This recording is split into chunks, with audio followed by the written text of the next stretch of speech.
Syederalun ikut sedih dengan kepergian Eril. Seorang pemuda dengan tangan lihainya berhasil mengukir rambut menyerupai Eril.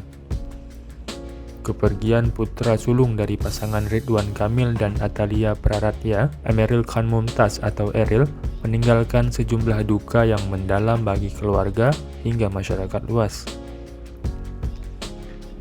Sebagian masyarakat mengaku ikut berduka atas kepergian Eril usai tenggelam di Sungai Aar, Swiss pada Kamis 26 Mei 2022 lalu.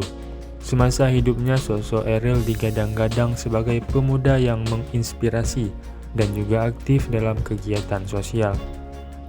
Maka tak heran banyak warganet hingga masyarakat mengaku kehilangan dan bersedih atas kepergian Eril. Salah satunya seorang pria yang bernama Nando ini. Dengan tangan lihainya, ia mengukir rambut seseorang menyerupai Eril. Hal ini dilakukan semata-mata hanya untuk mengenang Eril. Namun ada yang berbeda dengan ukiran kali ini. Bukan menggunakan kertas atau kayu, namun ukiran ini langsung dari rambut manusia.